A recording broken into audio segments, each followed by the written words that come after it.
Radio Free Skaro!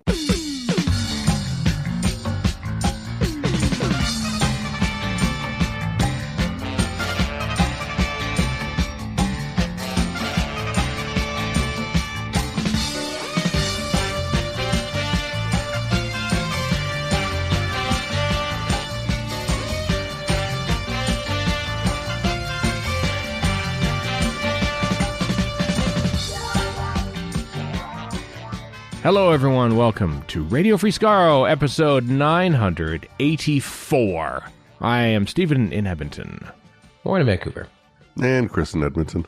I don't know why I want that. Stephen in Edmonton. Sound like Bobby Nung. Little CKOA action there. Yeah. Yep. Anyway, here we are. It's the last week of October. It's Halloween season. Woo! Spooky.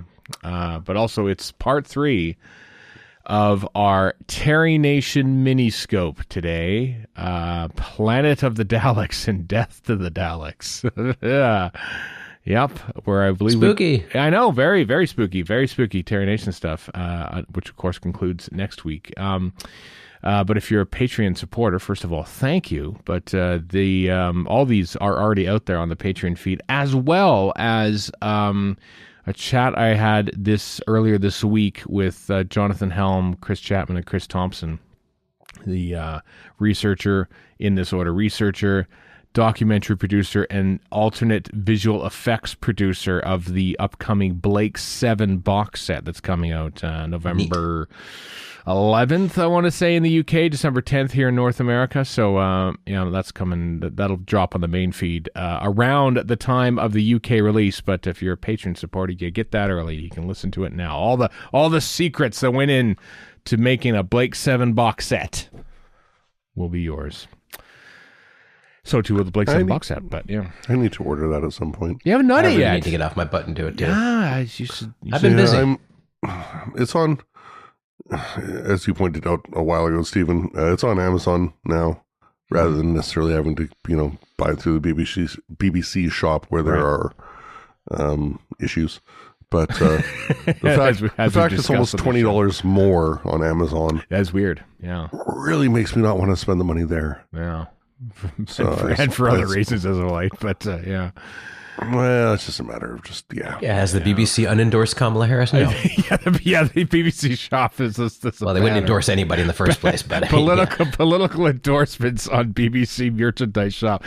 Pick up your latest disc of Midsummer Murders, and also Kamala Harris for president. Yeah. Hey, I can pretty much say this podcast does endorse, for whatever it's worth, Kamala Harris for president. There we go. We're not fearing If you want 3 Canadians' opinions who can't vote, then although one of us has a spouse who can. I witnessed the vote. I officially participated in the process of the absentee ballot. So yeah, for third-party candidate Jill Stein, of course, but of course, because because why wouldn't you want to throw away? We all love Putin here.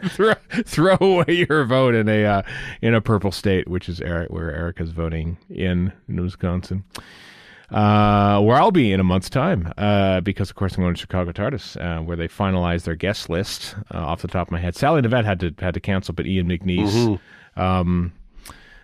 Who destroyed Just a Minute on Gallifrey 1 several years ago, and therefore killed that contest stone dead. Well, he's coming back to Chicago TARDIS, baby. So that should be an entertaining time, but it'll be fun. I miss conventions. I kind of miss it, when you're stuck doing work in your hidey hole, this very same hidey hole that I'm talking to you people right now. You people. You dear listeners, and this is 90% of my life is spent in this one little room. So I'm looking forward to actually speaking to human beings again. It's like you're in podcast jail. A little bit. You know what you did. I do. I wouldn't have it any other way. For what it's worth. Warren, you're going to be in Ottawa next. I sure am, on Thursday to Sunday. I will be in Ottawa at Can Asterisk Con 2024. What, Warren, pray, is Can Asterisk Con? What does it do? Well, it is both a very good sci-fi bookie wook convention and also kind of the local Ottawa sci-fi author convention. And I've said it before, Ottawa punches way above its weight in terms of writers doing writer stuff. Uh-huh. So and I've been a few times, and it's always a good time, and I want to go, so I'm going. What lured you? Yeah, what lured you to the Ottawa one specifically? Was it just because I don't know in the first place? I think there was a bunch of authors I liked that were there or something. I don't remember specifically what it was. It just seemed like a good idea at the time. I'm like, how the hell is this? I'm going to just give this a shot. Or maybe it might have been around the time I was down in Ontario for work anyway, and I was like, well, I can just pop over here. And then I really liked it, so I decided to keep going back. Right. Are our friends Graham and Sarah going to be there? I'm just curious. Just thinking of people we know. They're not going to be at the convention. They don't really care about the convention. But I will be probably hanging out with them, hopefully. Oh, that's lovely. Both, of course, have been on this podcast in years past. And Chris, you're not going to any conventions in the next while until Gallifrey 1, right? No. As far as I'm aware, yeah. I'm just looking through the list of guests for this CanCon thing. All right. I recognize one name so far. Well, there you go. But they're Bookiewook people. They're Bookiewook people. They're different doesn't circles. mean I'm not going to know their names. No, that's true. Well, it does mean Stephen won't know their names because they're Bookiewook people. Even though he's married to a Bookiewookist. Yeah. Although she reads so many books, there's a list of panelists, 2024 panelists, and there's this Warren Free. I wouldn't trust any of that guy to say. Warren Fry. Yeah, I'm not sure how to pronounce it, but there's that guy on this list here. What are you talking about on a panel, Warren, at this? It's called Breaking into the Games Industry. And it's because I think it's a bit of a stretch, honestly, for me. But and I'm just going to say what I'm going to say at this thing, and this is like, here we go. Well, the reason I got to write for the Doctor Who RPG is because I was on this podcast for so long and did some other writing around that, and then I happened to know the people doing another RPG that I happen to know the subject matter for, so I wrote for that. So my basic takeaway is find something you're incredibly passionate about and use that to leverage getting into this sort of thing. That's your way in, whatever it might be. They are. Well, hopefully you'll say more, Of course I will, but that's my thesis statement. Extemporize. Okay, your opening statement, right? Yeah. Do things you're passionate about, kids. That's why we nerds here who love Doctor Who have been doing this silly podcast for 18 years plus now, because we adore it. Well, just as a counterpoint, when we were at Worldcon once, somebody was asking me, excuse me, sir, how do you make money at this? And I was like, well, why do you need to? And like, just do it for fun. And I'd got this look from the entire room, because they're Americans, going, why would you do anything for fun? Why you have to make money? I'm like, no, I just do it. Like I just do it. It's like, why would I? If I make money at it, great, but it's not the be all end all. Come on. Counterpoint to the blurb about the Patriot supporting thing at the beginning of the yes, podcast. fair enough. But I mean, but also there does seem to be a particularly, let's say, capitalist impulse to take everything you do and make it into a side hustle, and it's like, well, that's actually not healthy for you in the end. Yeah, especially at a writing con. It's like, man, you got to really love writing books to write books for a living, because man. As one author said that at some con I was at, he said, just walk in any bookstore, 99% of the people there have a day job that are on the shelf. Yeah. The 1% that aren't are the exception to the rule. Good on them. Good on. I mean, I don't read the books, but good on people for writing books. I'm not making fun of anybody. No, for literally the last few thousand years, because that's how civilization prospers. It just because I'm not a fan of actually the physical act of reading a book doesn't make it any less of a thing. The flip side of this is everybody who doesn't know how to write thinks they do, because they've read a book in their time. So a lot of business types are like, well, we don't need to pay a writer. We could just do it ourselves. That's right. And they soon decide they cannot. Yeah. At least give me credit for that, Warren. I have never thought, you know what, I could write a book. No, you're not. Your white male mediocre confidence is pretty high. Yeah, but it ain't that high. No, not that high enough for that. So at least I know my limits. That's just it. I'm sure if you found a particular subject, you probably could. So no. See, there you go. Chris is blazing past you on the white male mediocre confidence. I bet you could win in a tennis match against Serena Williams, too. My favorite one of those. I mean, if Stephen wanted to sit down and write a book on the 1972 Summit Series or something, I believe he could. I'm sure he'd be good at the research part of it. He'd be excellent at the research part. And you might be a good writer. I don't know. No, I'm not going to slag you off here. I would literally read other books about the 72 Summit Series. Listen, I've written the odd thing here and there, like a sketch. Yeah. A little thing here and there, but a book? God, no, I could never write a book. Never. Oh, and people who write for a living, myself included, will tell you how intimidating it is. Or Graham Burke, for that matter, who has written several books. I couldn't do it, especially a fiction. That would be awful. No, God, I couldn't do that. Never. I used to write little books when I was like 8. I still have them about like the adventures of I don't know, some bunny Kelvinator, I think his name was. Good name. Yeah, I know, he's the name of my little stuffed bunny, and our fridge was a Kelvinator, and I thought this is a pretty fun name. And I still have all those books that I wrote when I was 8 years old. So publish them under a pseudonym. Steven Chapansky, spelled with a PH. That's it. Oh, yeah, exactly. I don't know who this person could be. What a skillful feint. Yeah. Who could this possibly be? Exactly. Yeah. Yeah. So there you go. What did we learn so far? Books, Patreon money, Blake 7, conventions, endorsements. Ottawa. And those are the key buzzwords for the first 10 minutes. You didn't say anything about the Senators. I'm sure neither of you said anything about the Senators. You feeling all right? Senators lost 6-4 to the Vegas Golden Knights on the annual Nevada Day game in I actually Vegas. don't care. I was just worried about your mental health. I know. Not talking about hockey. No, Chris is a Sens fan when it suits him. So I don't know how it suits you these days. So Chris, he's the Vancouverino equivalent of a little fan. bit. I think, Chris, you still think Daniel Alfredson's on the team, and I have to keep telling you that no, he retired like 15 years ago. So that's I'm telling you, he retired and he's dead. Wade Redden, Zdeno Chara, Ron Tugnut. I mean, they're all still great Senators. Is that a real name? Yeah, Ron Tugnut. Yeah. Okay. I'm actually kind of impressed. I know. Ron Tugnut played for the Oilers for a short spell too. Ron Tugnut, twice in his career, stopped 70 shots in one game and didn't win either of them. That's the tragedy of Ron Tugnut. But so there we go. There's your additional con as well. All right, banter concluded.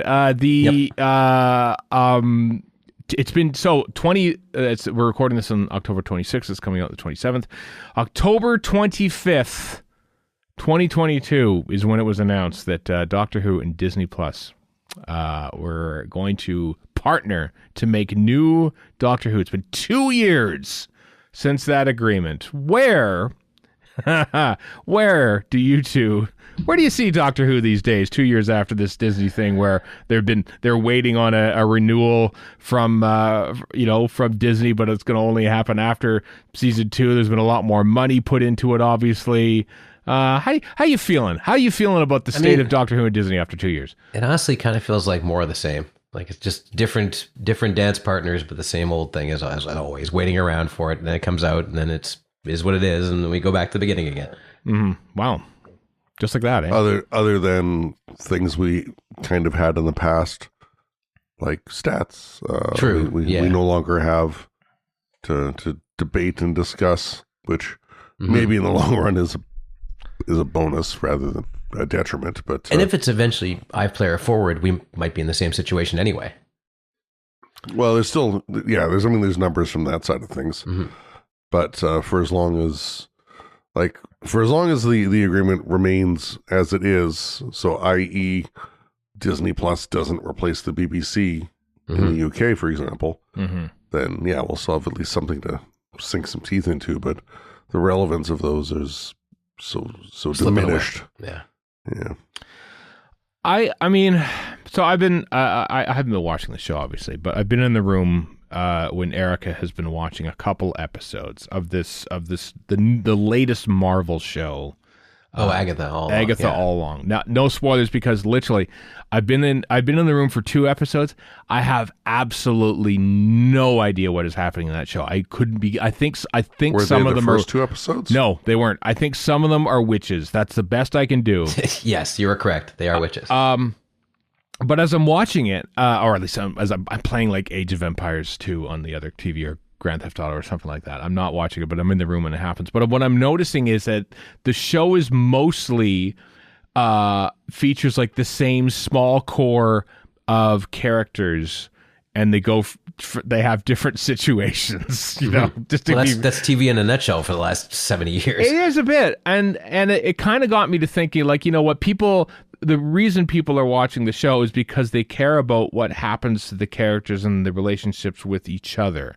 And they're not so much worried about the grander plot. The plot is merely there as a vehicle to bring the characters together. And as I'm watching, I can't remember the name of the person on Twitter who was kind of blowing up because she had watched Matt Smith in House of the Dragon. I thought, oh, he was in the show called Doctor Who I've tried to remember watched before.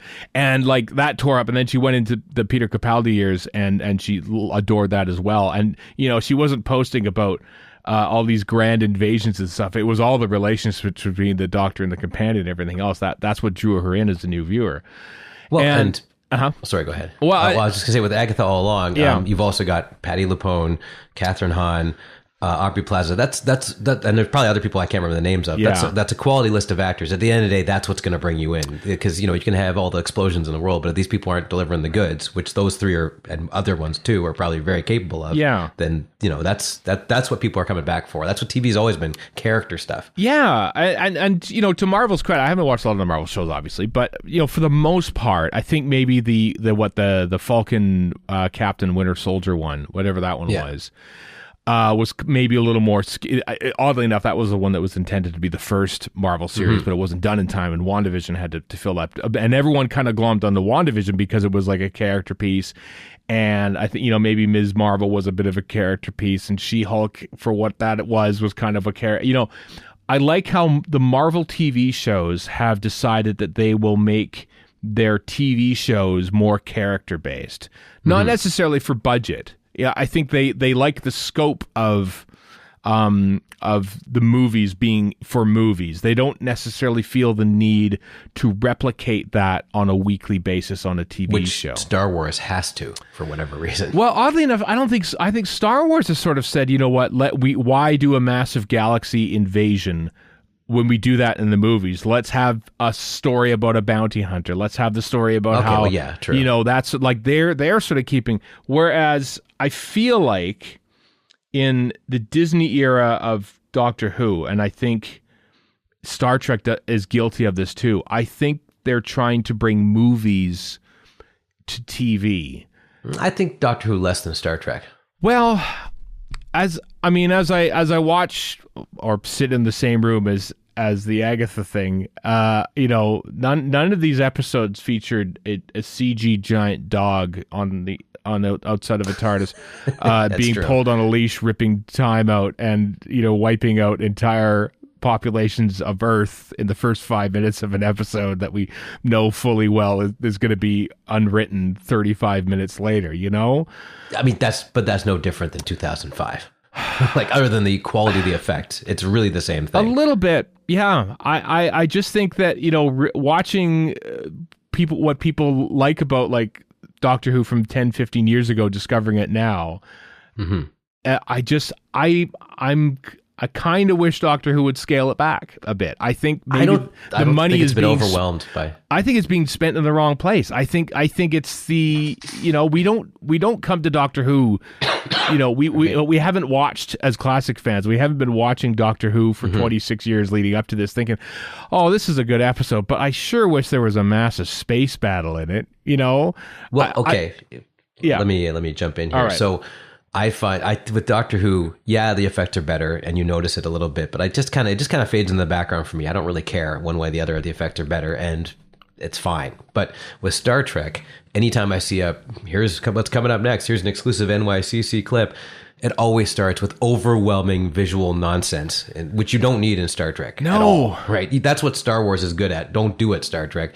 And it's to the detriment of the show. It's a bunch of waving a camera around, and especially with Discovery and Strange New Worlds. Yeah. And you know, a lot of J.J. Abrams type stuff, whatever, you can like that or hate it. But a lot of that on TV is kind of wasted, frankly, even on the big screens we have now. Whereas Doctor Who, you get a lot less of that. It just isn't built the same way.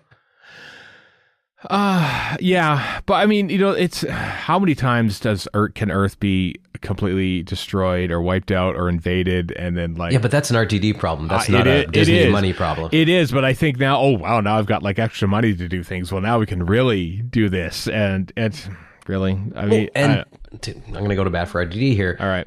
Chibnall did the same thing. I'm pretty sure if I dug far enough, Moffat did some stuff like that too, right? Like Chibnall definitely did with the Flux, which made no damn sense. There's a whole bunch of extenuating circumstances behind that, but it's kind of the same thing, right?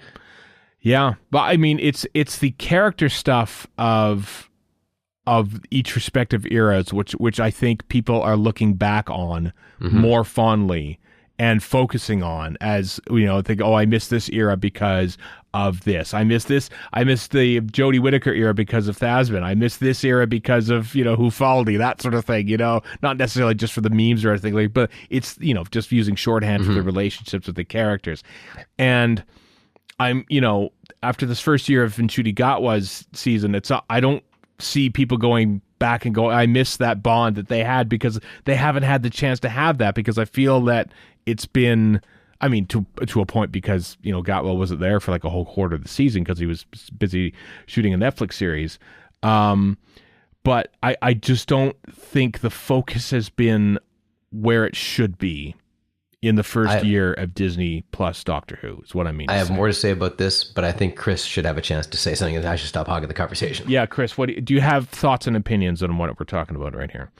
Not really. I mean, okay. Oh well. At the end of the day, it's not like it's under our control. No, that's true. I don't know. I'm the same as always. Just anticipating what's coming next, and there's ever since 1989, really, there's been that whole that little notion in the back of the brain. What if they put it on ice again, or whatever. Mm-hmm. Yeah, paranoia. How if we don't get any news relative to renewals or other until after the second series is aired, so call it whatever, I don't know, May, June next year, or whatever it's going to be. Right. What does that mean for production schedules? And as we've talked about before, there's every chance that the war between is going to be 2025 and Doctor Who will be 2026 for its third series, or add a year to that, or even Twin Blast 2026, new Doctor Who 2027, because next year's already 2025 when we have season 2. Oh yeah, sorry, you're right. But yeah, I'd like to see greater continuity, as we talked about last week. That person at, was it Sony? Whoever it was, was lamenting the gaps between series and the short runs and all that kind of stuff. Like, yeah, I want to have to wait another 2-3 years for more Doctor Who? No, but again, it's all out of our control. Back in the day when we had Husbands of River Song is like the only Doctor Who in a calendar year, that was tough. But it's still better than 3-year gaps. We're kind of like getting the worst of both worlds, in that we have the Doctor Who is never rested, but it's never there as well, because there's 2-year gaps between series, and there's only 8 episodes, and then another year, and then another 8. But it's not alone in that.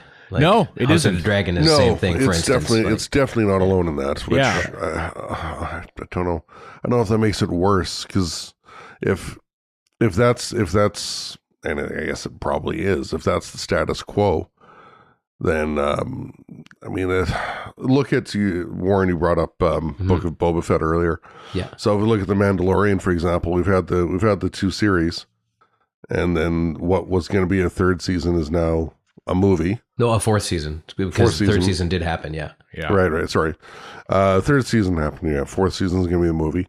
Section 31, speaking about Star Trek stuff, we've got a January 24th premiere dates for that movie, but that was not supposed to be a movie. That was supposed to be a series as well. So if we're getting 8 episodes, 9 episodes of Doctor Who a season, ideally a season a year, God, that's still a hell of a lot better than a one-off movie, and that's it. So I don't know, because the whole where Doctor Who is with Disney Plus, as far as, it's such a mixed bag. You've got the exposure of Disney. They have literally, with the exception of 2 countries, a worldwide blanket on release. I haven't seen a heck of a lot from Disney for marketing stuff lately, but they were at least doing some stuff leading up to the I saw a lot of it. Yeah, the first series and the specials last year and all. Tough to keep the ball in the air when there's nothing, on the horizon. Imagine stay tuned. We're 2 months out from Christmas special. I imagine that'll probably change, but. But when? Because it could be. After Halloween, because they're already advertising spooky season stuff now, and so wait till November, and you'll probably see the same 2 seconds of Shooty Gatwa with a sarnie and a tea or whatever it is. Amongst other shows that they're running at Christmas time. But the flip side to that being, at least we're getting something unlike in the late 2010s and early 2020s with Chibnall, where he was so averse to everything marketing wise that something's better than nothing, but. I know it's mixed bag is my best answer. I got one more thing to say about it, which is that what you're talking about, Stephen, about going back to character, that's something that all of TV is experiencing, because I liken it to when we talked about how when we had peak TV and 500 shows were being made, this is essentially the same thing as like a stock bubble.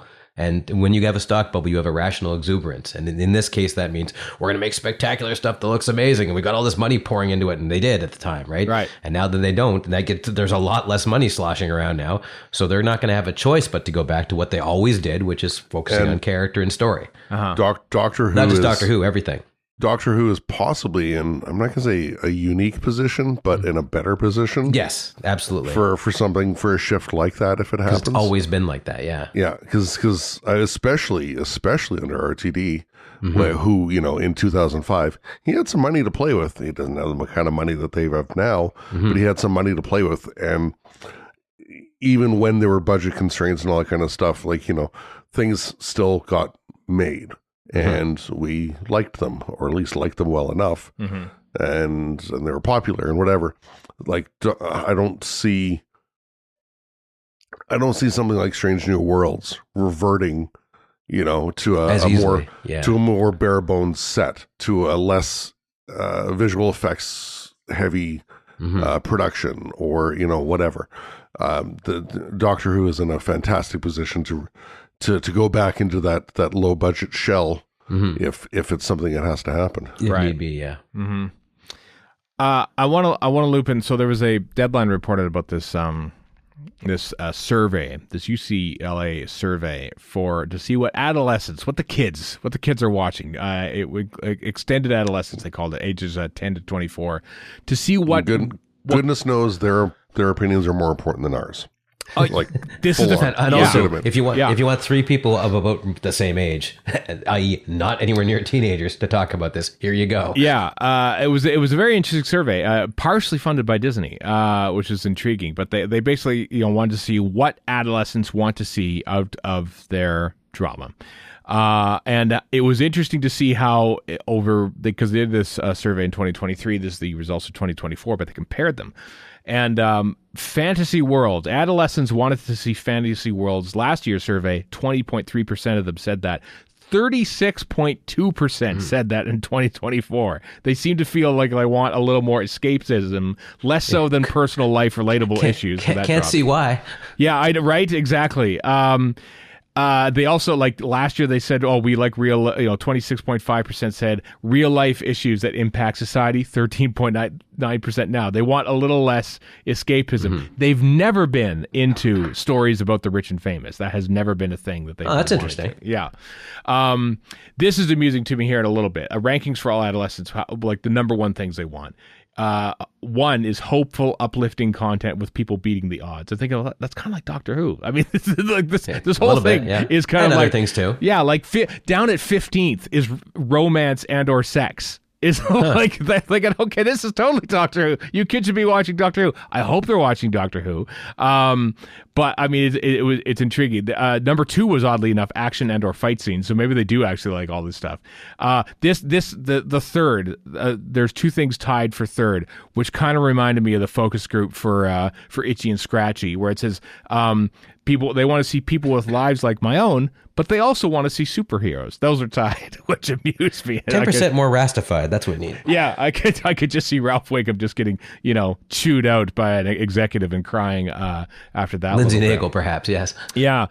What it was actually was kind of kind of uplifting, actually. What activity do adolescents prefer? This is a bit of a side thing, but the number one thing, go see a movie during opening weekend. Huh, that's cool. Right? That's what I did when I was an adolescent, so yeah. Actually going to see it. Number 2, go to a music concert. 3, play a new video game as it's released. Number 4, stream a movie premiere on my own device as soon as it's released. Number 5 of 6, just ahead of attend a live sports event, binge a new show as it's released. That's 5 of 6. So that's less popular than it used to be. It's less popular, which is really interesting. A lot of kids feel like they find that YouTube and TikTok are the places to get real people as opposed to actual drama. So the whole thing, it's linked in the show notes. The whole thing is like very interesting to see because Russell T Davies is sort of saying, sure, the overall numbers of Doctor Who are down, but we're doing really well with the young people. And I'm intrigued to see if this actually correlates with that sort of type of info. This is obviously American. He might just be talking about British public, but based on like the headline on the Deadline thing is that the teens are much more into the nomance, so to speak, as opposed to the romance. They want to see more friendship, less sex and violence in TV shows. Like everything that they're describing in that report is like saying the Doctor Who should be for you. Is it? Yeah. I'm thinking. Sorry, go ahead, Chris. I was going to say there's obviously still room. So 63.5%, nomance. Like there's obviously still room for sex education and Heartstopper. And, it's not a hard and fast rule, right? And things that are focused on that age group, be it the actual show or the actors involved or whatever. But like people of around that age still exploring sexuality and whatnot. So whether that appeals at all to the 63% that don't want romance, I don't know. But I mean, even in Doctor Who's realm, like there's still some you talked about the lack of desire for rich and famous people. Well, there's always Isaac Newton or there's some famous person. Yeah, but that's history people. That's kind of a different category, I think. Yeah. Probably, maybe, I don't know. But there's still romance, i.e., the Doctor and Rogue. True. Yeah. So like it's not that it's not absent in Doctor Who, but it is definitely less present than something like Heartstopper. It's something special in Doctor Who as opposed to the background noise of the whole thing. Yeah. I think I'm just going back to when I was a kid. Like the next generation will kind of recoil from whatever the common accepted wisdom is of what was really good way back when, right? Yeah. And in my case, when I was a teenager in my 20s, all the boomers were hitting middle age, and so we were just plastered with, isn't boomer culture wonderful? And I was like, absolutely not, go to hell. Or some good 60s music, you can all shut up now. And I would imagine at this point the teenagers today are saying exactly the same thing about the stuff that we watched in the 90s, and they are right to do so. It has nothing to do with them. It doesn't address what they were going through at the time. It did address what we went through at the time, but that doesn't matter anymore, right? So I could see them recoiling from what, let's say, I don't know, I don't want to pick on Buffy the Vampire Slayer, but that's the first one that came to mind. Probably can't relate as much to that. Some teenager can tell me I'm wrong. I don't know, but I'm just saying that kind of stuff, especially through the problematic feminism of the 90s from a guy, might I add, who's been found out to be a bit of a scumbag. Right. So stuff like that. So I'm just saying that they might have different ways of looking at things. And a lot of this comes down to the fact if you were born after 9/11, it's been a pretty rough ride as opposed to us, right? So their view of the world might be a lot darker or different, or just it's just going to be different because they have experienced things in a different way. Yeah, it's interesting when I see like younger people like discover shows from like before they were born essentially, and like just to watch them endlessly, and like I just focus like Friends or like Suits or like The Office The Office, shows that just like are there and bingeable, honestly one of the top things of like how they decide what to watch. This is the big thing. Plot of story. There's one, the plot, not the action at all. 2, accessibility, being able to find it. 3 is genre. 4, based on an existing piece of media, which is kind of 5, friends recommendation, relevant to my life. Animated is 7th. 17th is influencer recommendation. 16th is advertisement. 15th is reviews. That's the bottom 3 right there. Well, I'm glad influencers down there. Yeah. Ugh. Yeah. I'm very interested in number 2 on that list, accessibility. Because again, this is something where Doctor Who is going to have an advantage, at least for the current stuff, over even pre RTD2 content. Because if so, here in Canada, for example, if I want to go watch Space Babies, cool, Disney Plus, there it is. If I want to go watch, I don't know, The Impossible Planet, where do I find that? Yeah. Do I find that? Is it out there for me to access at all? In the US, what is it? HBO Max still has the older Doctor Who stuff. I think so. Yeah. But even then, we're not 100%. Well, we're not in the US to make it easy to find whatever. But if accessibility is such a high thing, and I wholeheartedly agree it should be. Yeah. I mean, just goodness knows, how many times have any of us wanted to watch a movie? So you go to whatever aggregator site, type in, I don't know, The Great Mouse Detective, and okay, that's a bad example because we Disney Plus, but no, but yeah, sure, yeah, but whatever. What a random example. That's delightful. But just old movies in general, especially old 50s and 60s movies, are very difficult to find. Yeah. Yeah, okay, I want to watch The Bridge on the River Kwai. Okay, there you go. Yeah. Where, how can I in the first place? I looked that one up and I couldn't find it on anything thanks to Just Watch, which is a very good service to find out you can't watch something. Yeah, but there's always going to be other things rent or buying it from iTunes, Amazon, YouTube, something like that. But just if you just want to stream it, watch it for something you're already paying for. I mean, good luck finding it sometimes. Yeah, and imagine that's what my VPN is for. Well, wink, wink. Imagine if you're an But VPNs don't matter if it's not there on streaming service any streaming service. And if you're a teenager, maybe you don't have a credit card to pay for this or job, you don't have money to drop on renting or buying movies all the time. You're just basically maybe your parents are paying for Disney Plus or 2 or 3 other streaming services, but that's about it, And you used to be able to share passwords around and people would see stuff that way, and that's kind of out the window now. So. Yeah. So accessibility is definitely a thing. From what I gather, I mean, people with kids love Disney Plus because they can plunk their kid down in front of Bluey or something like that, and just there we go. Kids having fun, watching stories and stuff like that, and I can get on with the rest of my day, that sort of thing. So, as you say, Chris, Doctor Who is probably this is the most accessible Doctor Who has ever been.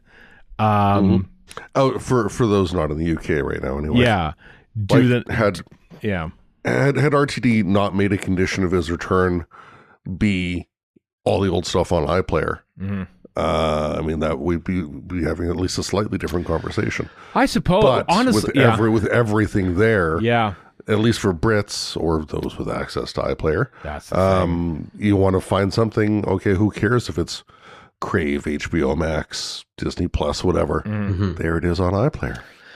This I think is what changes RTD2 from RTD is that he fights for all of Doctor Who going on iPlayer, which is fine. It's great, great to have all of Doctor Who on there. It's a BBC show; it should be on there. But the rest of the world doesn't have iPlayer. And, when, as a friend described the end of the 2-parter, Empire of Death, as 3 sad people watching Pyramids of Mars in a closet. Doctor Who fans in K. Yeah, people outside of the UK don't have immediate access to watch Pyramids of Mars. They don't want to watch, but they just want to watch the show that they're watching. I think, right, I think the Disney money is there, but I think that Doctor Who, probably should be primarily made for a British audience, but I think there's a bit of a split now. I think Doctor Who right now is kind of leaning, we are so British that we're going to throw our Britishness in your face a little bit. But that's kind of at the expense of the outside audience. I mean, we're used to it because we watch Doctor Who all our lives. We know what the Britishisms is what draws us to us, and any references is kind of like that. But the reliance of actual clips from old episodes, I thought was I'm not sure about this. I wonder how much of that is like sort of a defensive measure. It's like you're dealing with Disney, and it's like, okay, guys, we're just going to see how far we can go with this. This is me completely theorizing, right? But it's just like let's plant our British flag right here, right now, saying this is what this is going to be, as opposed to Disney trying to.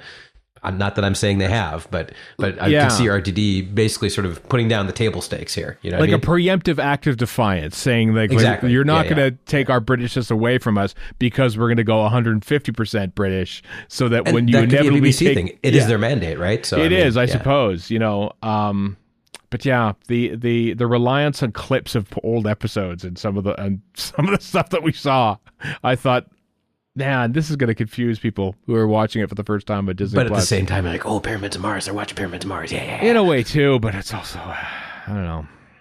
So I don't know. I don't know how to feel. I'm not entirely sure that the first season of Disney Who was a success. I'll say this: I'm not that compelled to go back to watch it. I haven't felt like, I really want to watch season 1 of Doctor Who again. Yeah. But I find it takes me like about a year or two, or a new era. Like I've gone dipping back into the Jodie era, and I'm like, I really enjoy this. I wouldn't have said that, nothing against it, but I just wouldn't have been in the mindset to watch it again right after it ended. And now I kind of am a bit, because it's different, right? Mm-hmm. And not to be better, just different. Yeah. There's also, at least for me, so right now available to order that I have yet to order are the complete Jodie Whittaker run on Blu-ray. Mm-hmm. The 2023 David Tennant specials on Blu-ray, and what's the other one that's anyway, just to focus on those two, right? Like for the Jodie Whittaker stuff, most of that I already paid for on iTunes, so I'm not necessarily keen to buy it on Blu-ray, although I might, because digital versus physical, there's that whole thing. Yeah.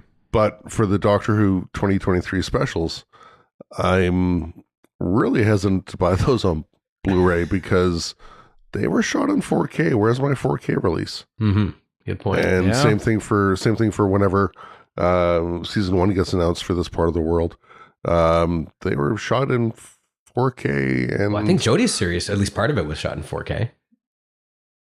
The only 4K Doctor Who release out there for physical media is Twice Upon a Time. Yep, which I have. Yep. Mm-hmm. Which means everything beyond that was definitely shot in 4K, which makes sense. That was the standard at the time, right? So.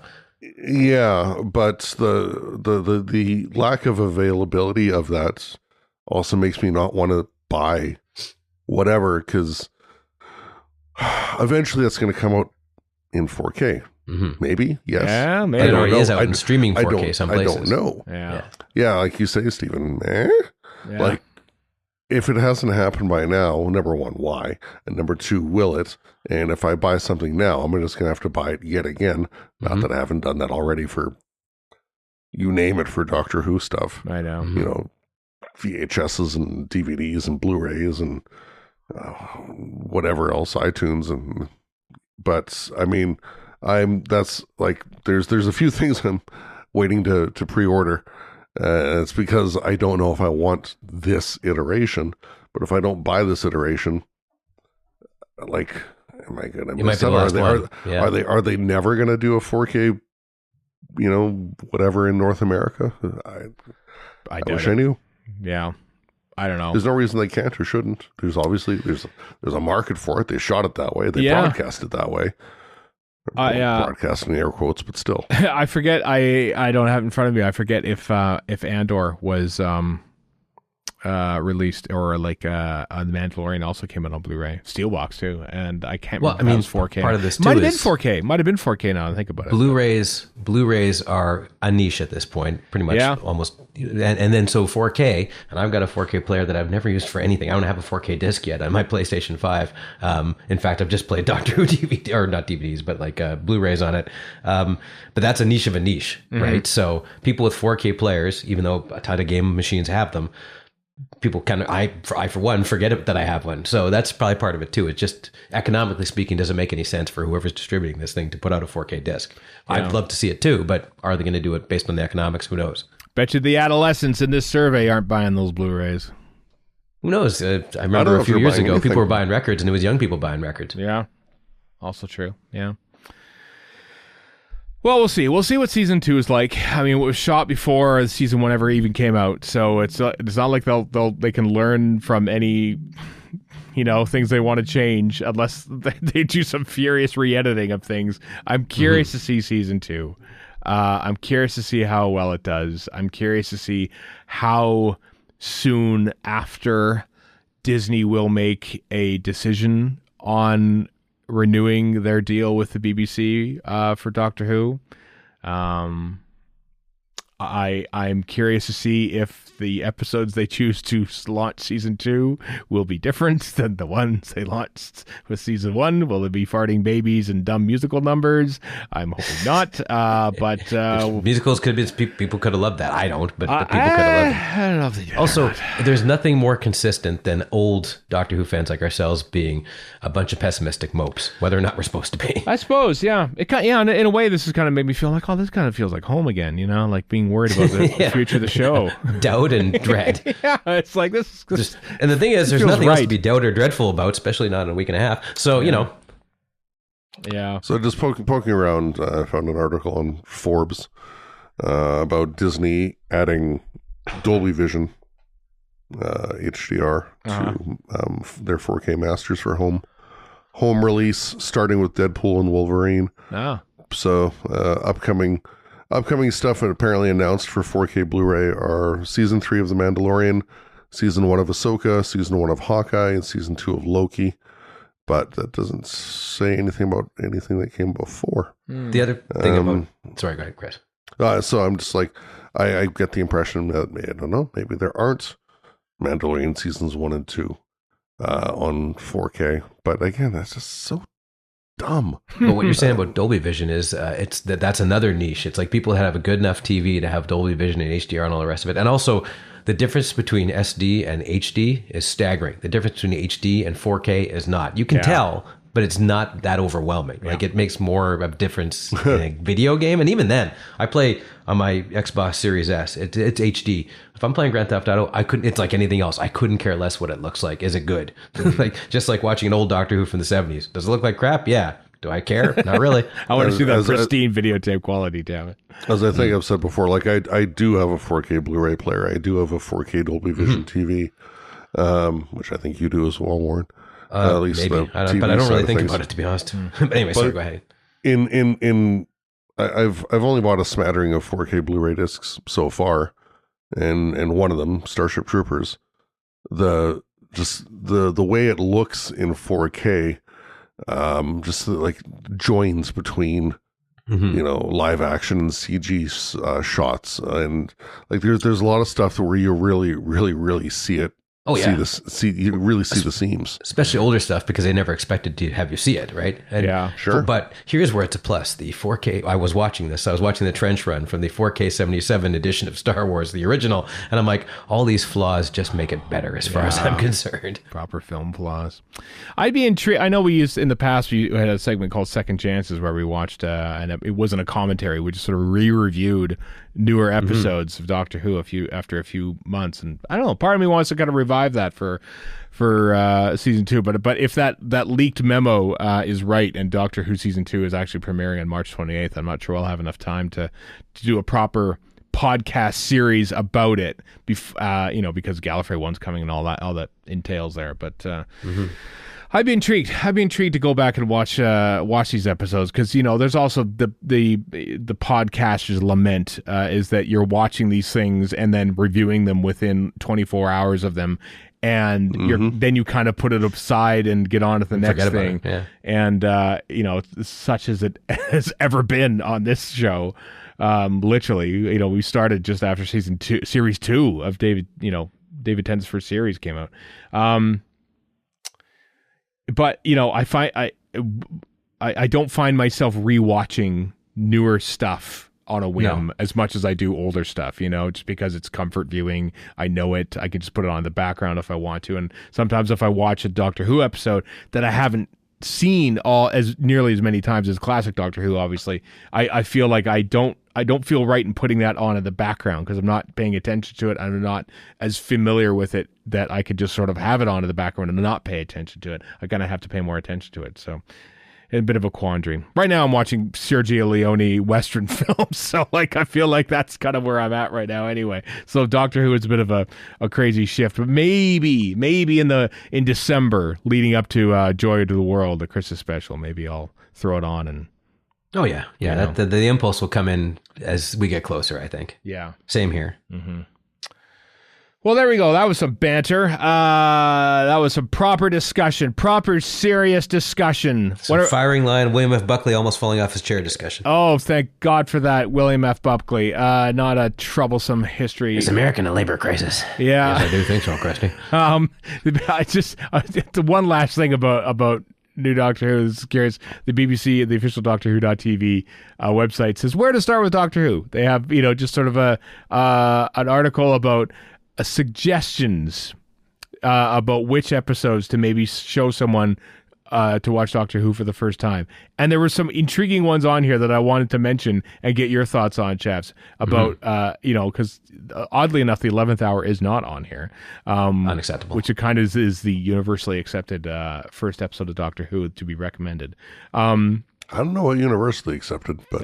well, it's pretty highly recommended. The first one on the list is The Church on Ruby Road, which makes sense because it's the first of Ncuti Gatwa's. But I remember thinking at the time I thought yes, but then it came out and thinking I don't know if we want to subject new viewers to the Goblin song. So maybe I scratched that off my list. What do you two think about Church on Ruby Road? Well, I had a friend of mine who had never watched Doctor Who. He asked me what I should start with, and this is before. But I still kind of stand by this, before the Ncuti Gatwa season has started. And I said, okay, here's what you should do. Right. Watch it on Disney Plus. You've already got Disney Plus. It's easily accessible to you. You'll know within about 10 minutes whether you like this or not, and maybe give it a couple more episodes, but you will get the general flavor of it. I'm like, and if you like it, watch all that. Then go back to Tennant, not Eccleston, because things, Eccleston's a good doctor and all the rest of it, but everybody loves Tennant, so the chances are greater you'll stick with it. So you watch that, watch all that stuff, go back to Eccleston if you want to, and if you really like that, you want to start classic, then go back to Tom Baker, because that'll give you a good flavor of what everything else is, and then you can kind of move around after that. And that's kind of my go-to. So not Blink then is what you're saying, which is the next one in the list. No, I think they should just start with proper Tennant to begin with, because then you'll dig it or you won't, and then you'll get the stick-to-itiveness for the rest of it. Mm-hmm. The starting point is always a moving target. Yeah, always has been. Church on Ruby Road, I think, is a perfectly cromulent place to start nowadays, because you've got this Tennant's second run out of the way, which. Mm-hmm.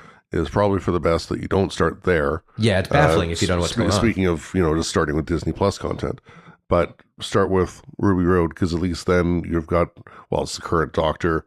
You don't have to worry so much about the history and the baggage. Until the end.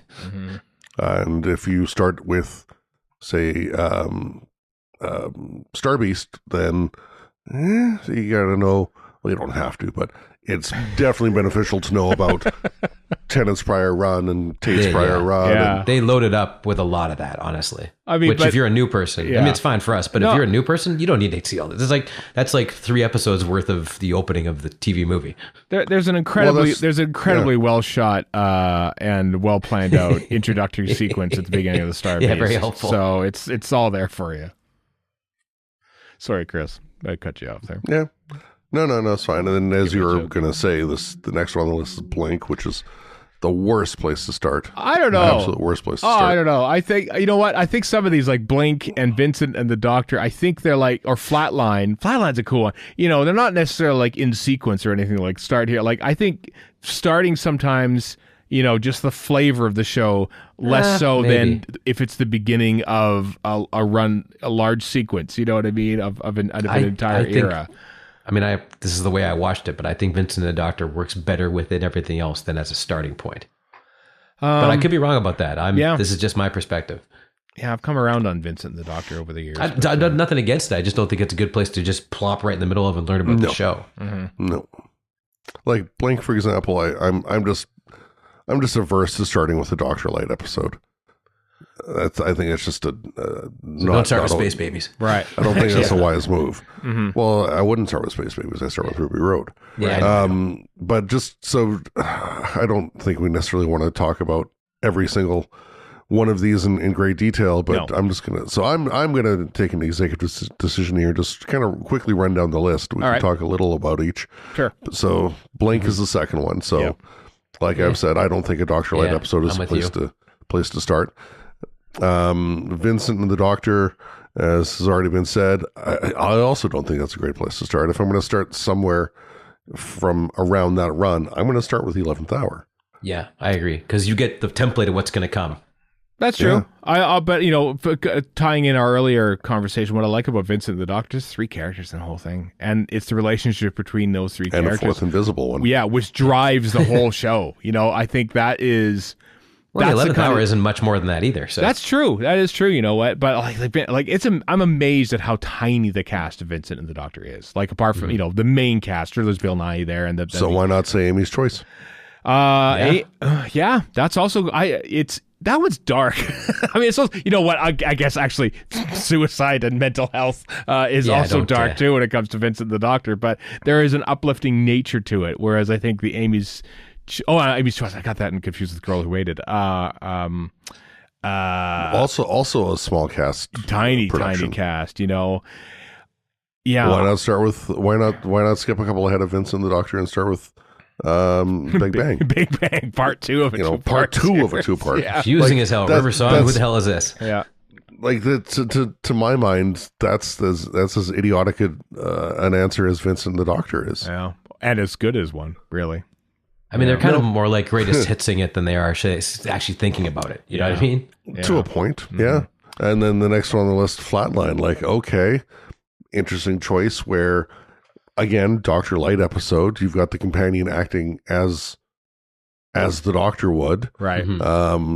The shrinking TARDIS, and there's a lot of stuff that's pretty cool. But is that a great starting point? I don't know if it's a great starting point because it doesn't really. You're never going to see anything like that again in the rest of the show, and you might think, oh, it's about the shrinking man, and you're out of luck on that one. And you could say the same thing about Blink. You're never going to see that sort of thing again, really.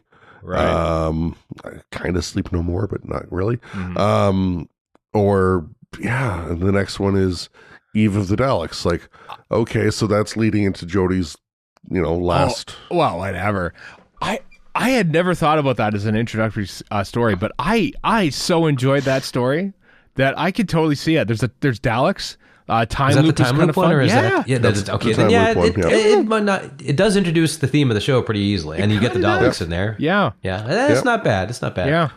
Like of what has been on the list so far, that's probably the second best find Ruby Road that I've seen. A Woman to Fulfilled Earth isn't a bad one either because you're getting kind of like, here's the template of this one, right? Well, again, it's the start of an era, though. Yeah, I know, but that does lend itself to that. Yeah, that is one thing that this list does avoid. To its apart from the Church and Ruby Road, it avoids the obvious of like start at the very beginning of this era or that era. Yeah, but sometimes the obvious is the right thing to do too. I suppose. Yeah. And then after Eve of the Daleks, the last one on the list is sorry, not the last one. The next one is the Daleks, which I'm sure they would have put an earthly child if they had the rights to it. Yeah. That's exactly what I wouldn't was start wondering. with the Daleks. I wouldn't start with either of them. Although I'm sure they're going for the color spruced up zip zappy one, which is good. I'm not criticizing they're not. it, but They're showing the black and white one. that's like recommending the Sensorites for a start. That's a bad idea. I don't know about But that. Steph Coburn intrigue notwithstanding, I think the Daleks is actually a reasonable choice versus An Unearthly Child. Just because there's for an Unearthly Child, episode 1 is great, and then 2 through 4 a little less so. Versus the Daleks, where you've got your first baddies, you've got your first alien planet, you've got your first time travel and space travel, and the reliance, more of a reliance of the team having to band together. And okay, well, that's legit. But if you can sit through 7 episodes or whatever the hell it is, which we did, of the Daleks, and that's your first introduction to Doctor Who, and you're on board, nothing will stop you. Not even the Sensorites. So good for you if you can do it. Right. Maybe. And then City of Death, again, greatest hits. But that one makes more sense.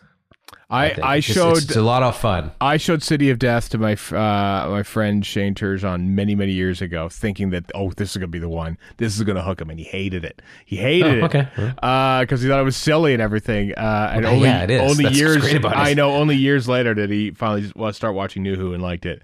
So I've always kind of been a little bit wary of City of Death. This is what I love about the fast TV channels, like on Pluto and Tubi and all that, is that there's a lot of these are randomized. They don't just start at a run and just go all the way through. Like they just have a random story and then another random story. I'm sure they're planned out somehow, but and they aren't all one classic after the next. Either. Yeah, because let's face it, the best first story to introduce someone is the first story that they watch, because that's what hooked me. I was going to say.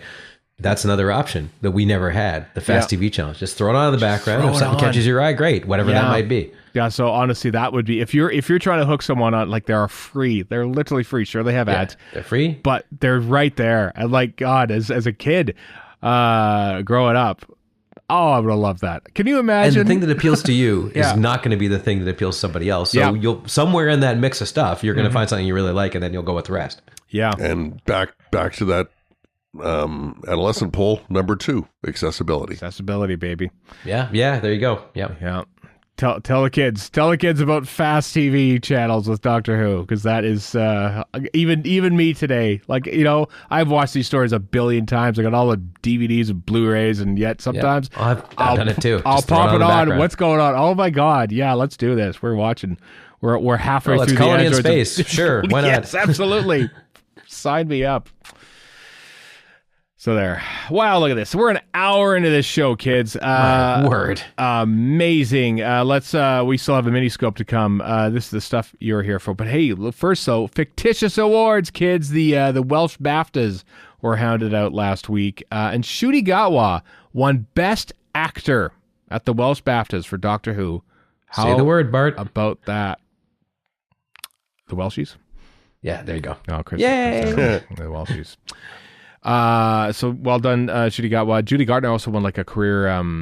What was the name of that career? Outstanding contribution is what she got. Outstanding contribution in the field of excellence award for Julie Gardner MBE, and then Doctor Related Euros Lynn won for directing Heartbreaker season 2. Because I think he's directed every episode. Eros Lynn and Heartstopper. Heartstopper. Oh right, yes. In our news list, it says Heartbreaker. Just does it? Okay. It does. I think you typed that. Yeah, that's my bad then. Yeah, it is. That is my bad. You can't see this, but there now it says Heartstopper. Literally, and I guess it never happened. Talking about DVDs and Blu-rays, the standard version of Doctor Who season 2 is coming out on Blu-ray in the UK on December 2nd. Not the big giant box thing that you get. I know this because I have that. More the style we get. Yeah, I know. Part of me was like, do I want a third version of this? Because I have the North American one, which doesn't have the full episode of the Chase Part 1 because of the Beatles thing, but I do have the bigger one. But no, that would be silly, right, Warren, to buy a third thing just to, Well, you will. So there's that. Probably no, you're not. Probably not. No. Come on, Stephen. No. We know who you are. No, Warren, I have to be strong. All right. I have to be strong. This has been recorded. This is on the record.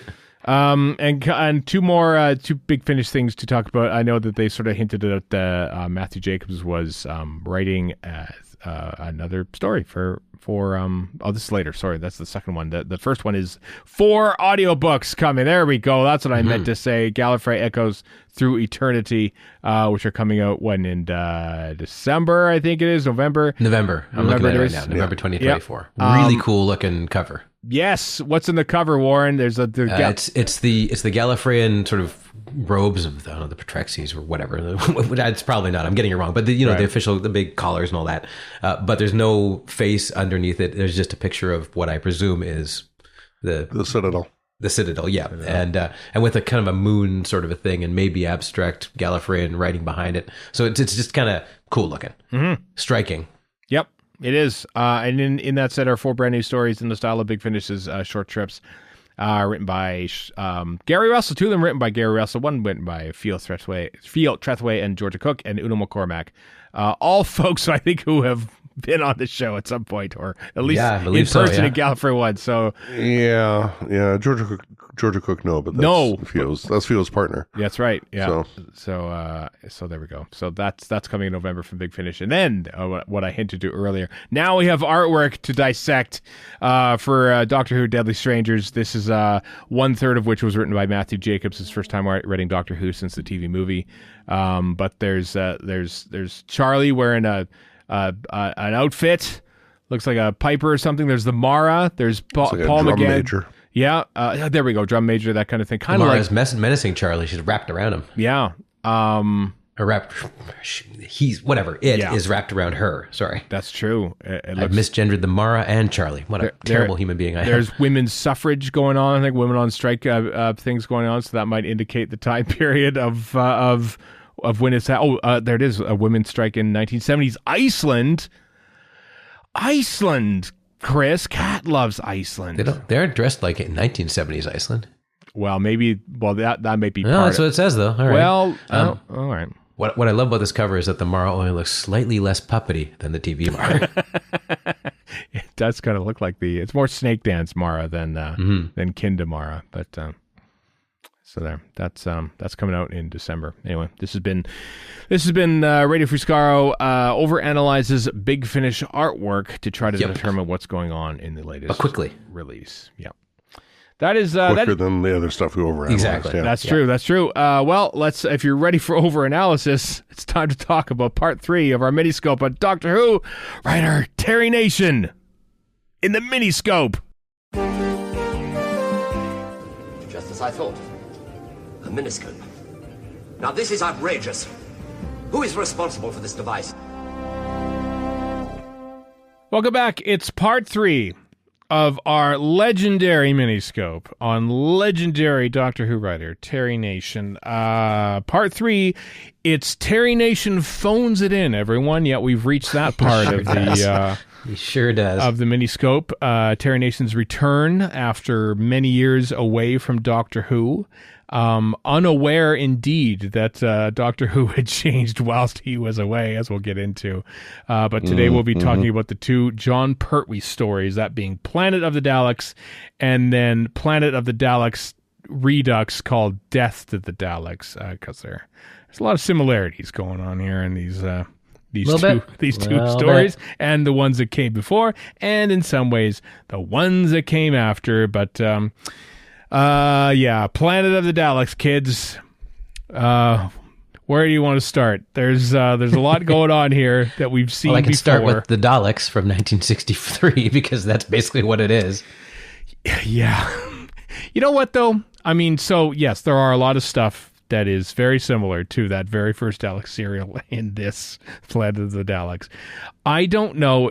I don't think it was a conscious homage. No. It was interesting. Like Nation even had like individual episode titles for each episode because he assumed that's what they did. The same thing happened to Jerry Davis when he came back to write Revenge of the Cybermen. He thought they still had John Lucarati.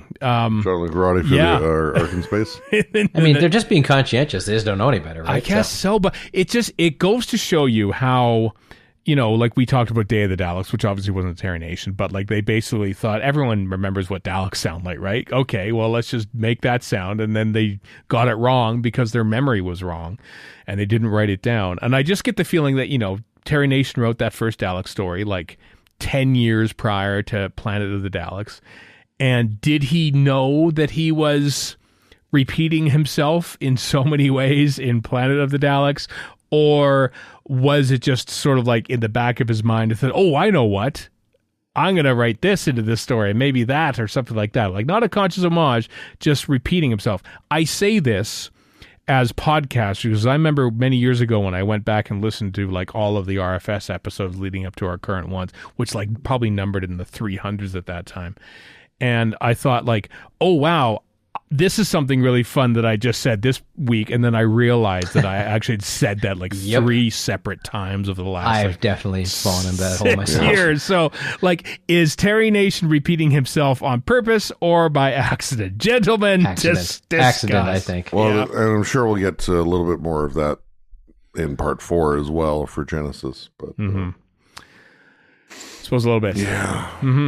There is one thing I noticed about Planet of the Daleks that I kind of liked, which is, and I don't know if this is the Bechdel test or no, it isn't, but like where two women have to appear in a Doctor Who story, and this is a man and a woman talking. Like, Given how completely unprogressive probably Terry Nation was, and almost certainly that era of Doctor Who was, the fact that he's talking to his girlfriend or wife and saying, "I didn't want to bring you because then I could not count on myself to command properly because every decision would be." I thought that was interestingly different from what's come before, where I guess the woman's still a bit of a cipher, but somehow less of one, like more. I mean, I'm really grasping here, but I mean, there's that scene as well that Joe goes and comforts her. So I don't know if that's your Bechdel test there, but off camera, the only conversation between two female characters. They cut away from it. Yeah, exactly. Yeah. Happens off camera. Yeah. I also do love how Joe goes, "Oh, that's a bull that I was talking to." I'm like, what? I mean, that's technically correct, yes, Joe, but whatever.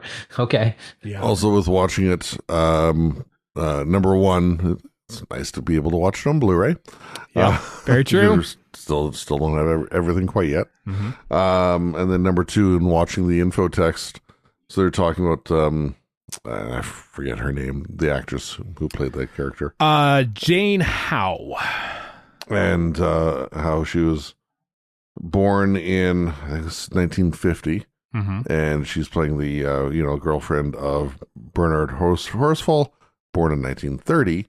So at least from the actor perspective, there's a 20-year gap between them. Yeah. Which, I mean, it's not a bad thing necessarily. It's just... I'll tell you what it is, a surprising thing. Yeah. Rebecca, by the way, is named after Terry Nation's daughter, by the Rebecca, way. Continuing the trend of Terry Nation naming characters after people he knows or is, That whole inappropriate age thing, I think you don't see as much of it nowadays, which is good. But I just remember even in the 90s when Catherine Zeta-Jones was like 20 and she was in a movie with Sean Connery, and I was rolling my eyes at that at the time. And my theory was, I'm like, I wonder why this happens. Oh, because studio heads all have girlfriends who are 20. That's probably why. Nothing against Catherine Zeta-Jones. She's a fine actress, but I'm just saying that was the dynamic at play there metatextually. Or they just won't hire actresses over like that 20, too. 25 or 30. That is still the problem today. Yeah. And what's the age gap between her and Michael Douglas? 20 years? A few years. Quite a few. I don't know. Years. It's something anyway. What an odd segue, by the way. Yeah, very odd. Speaking of odd segues, speaking of odd segues, I feel like this story had, despite continuing on from Frontier in Space and there being a cliffhanger, kind of like the Doctor is basically asked the Time Lords, please send the TARDIS off to track the Daleks to the planet so we can deal with them there. And then he is surprised at the end of episode 1 that there are Daleks there because it just sort of segues into becoming just your standard Terry Nation story. And the connective tissue between Frontier and planet is kind of lost early on, I don't know if it was ever established to begin with, other than be a Dalek in there. Like the Master's gone, all of it's just got... I imagine it also didn't help that you've got, different writers for the two stories, different directors. Because Maloney went in and did a little bit of stuff for the end of Frontier, right? Yeah, I think he did. I think the departure scene was shot by... Because by Maloney, I think probably, and also, I mean, it didn't even follow. Like it was separated by 3 Doctors in between. Like shot Frontier, 3 Doctors, then Planet of the Daleks. So it wasn't even separated by weeks, So it. And wasn't this supposed to be kind of an informal, not sequel to the Daleks Master Plan, but look, we can do this again, sort of a thing? Yeah. Or is that just fan wisdom? Kind of like it was the 10th anniversary, and Barry Letts and Terrence Dix, producer, scripter, editor, said, sort of let's do another like 12-part story, so to speak, but not really have it be a 12-part story like 6 and 6, but have them be tied together, kind of thing. And so that's kind of what their thinking was with these. But I mean, 2 stories. Daleks Master Plan. Way better tied together, and that's including the Feast of Stephen, which is utter lunacy in the middle of it. Right? Yeah, I know. Yeah, the first 6 episodes of Daleks Master Plan, oddly enough, written by Terry Nation, are better than the last 6. And it doesn't work this time around. Doesn't work this time around. Malcolm Hulk writes the better 6 parts of this 2-parter. 12. Yeah, I love Frontier in Space. I think it's great. Yeah. Well, it's not this. It's not this. No, it isn't. No, sir, it is not. Even as a kid, I mean, this is more of a production thing than a writing thing. But even as a kid, when I always was disappointed when a planet was obviously in studio. Be it, and this was like one of those, like they were like, oh, this looks so cheap and fake. I don't like it. And I just had a bad feeling about Planet. So much so that for years, I just assumed that I sort of nodded off when it was airing on KSPS TV on Saturday night, that I completely missed that there were like 25 minutes in there that were excised because it was in black and white. And the omnibus version was only the color material. That I didn't even notice or care for years. Which is why to this day I'm shocked that it's 6 episodes. Like, wait a minute, I never remember. Yeah, there's an entire character that comes and goes within episode 3 that I had never seen until like the DVD came out, basically, because we grew up. We grew up, kids. We grew up with a 5-part omnibus version of Planet of the Daleks. To a point, yes. Yeah. It's actually a little less because there's a lot of connective tissue from parts 2 and 4 are chopped out as well in that omnibus version. But I was going to say that, I mean, there were black and white copies of episode 3 floating around. Oh, I never saw them though. You know, if you knew about that sort of thing. Yeah, which I did not. So no, I didn't. No, but Horsefall though. Horsefall does class up the joint. I got to give it that. He does. Yep, Dave Maloney favorite Bernard Horsfall's in a few stories that Maloney directs over the course of his time in Doctor Who. 4 of them. Yep. Yeah. But I mean, you know, there's Thals, there's your typical. I'm just like going through the tropes of Terry Nation. Yeah. TARDIS immobilized. There's a lot of goop. There's goop. Either you can't get in or you can't get out. There's a brand new thing that you've never seen before within the TARDIS that suits the function of the story. Like there's a food machine in the Daleks. This time there's like a oxygen cylinders and a log and that sort of thing. Like it just happens to be there when you need them. There's a woman passing out. And the doctor passing out. Yep, doctor passing out. Then when you get to the city, it's basically the Daleks all over again, because there's they have to escape the city, and they put someone in a Dalek costume, and they get out that way. There's your helpful local knowledge in the form of Westar, who helps Joe. All sorts of things that have always sort of happened in Terry Nation scripts happens here. It's a greatest hits collection. If you weren't young enough or you weren't old enough to remember or to have seen the Daleks in 1963-64, you could watch it again here. Which they're probably banking on. They probably didn't care if it was the same thing because it's like, well, who's seen this? I don't know if it's too much of beating a dead horse, but some other stuff along that line I had written down was series regular wounded. And Delirious happened in Master Plan. The jungle, a jungle with a lone female. Thal's helping the doctor. Jungle with you might get to it, but jungle with invisible creatures. Yep. As we saw in Daleks Master Plan as well. Series regulars legs being disabled. That's right. Yeah, Doctor Who stunned, Ian stunned. Yep. Yeah. And then for one of the things you mentioned, I wrote down Joe asking the doctor, log? What log? When the doctor asks her to record what's going on. And my only response is, yeah, what log? Yeah. But the flip side of that is Joe talking to the recorder, at least, that avoids having long gaps of silence. That's true. That otherwise would have happened. Yeah. So. And the log apparently was put in there for exactly that dramatic purpose. Yeah. So she doesn't talk to herself, which she never does, basically. So, well, it's kind of amusing. The info text is talking about that. She's got the tape recorder, which looks like a tape, not a recorder. But anyway, so that she can talk, so she has something to talk to. But however, the doctor in his delirium. It's perfectly okay if he just rambles and talks to nobody because he's delirious. He's Doctor Who. That's what Doctor Who always does, Especially Tom Baker. Yes, exactly. I don't even need a cabbage on my head. I could talk to myself the whole time, you know? And then, I don't know, Warren, if you took note of or wrote down what the individual episode titles would have been. But I did not. I'm kind of for a fun little game. I just wanted to kind of go through all 6 of them and just see what we think about the applicability of each title. Okay. All right, go for it. All right. So episode 1 was supposed to be called Destinus. Because that's what the planet was called. Because that was their destination. Get it? Another Terry Nation thing. Iridius, because it's arid. Yeah, basically, whatever planet it is, it's named for its... Marinus, because it's got a big C. That's right. Yeah, there's... Yeah, I mean, that's basically what Star Wars does, except for the names. Well, I know that, but it's the naming that I know, that's the amusing thing. Yeah. As we would get to Exelons, because the people are exiled. That's true. Yep. So I don't know what we think of Destinus. Kinda dumb, frankly. I mean, it would be called Spyridon, I guess, if it was the actual episode 1 title, because that's what eventually they called the planets, you know. But episode 2, Mission Survival. No colon either, just mission survival. Just Mission Survival. Yeah, what is that? What does that even mean?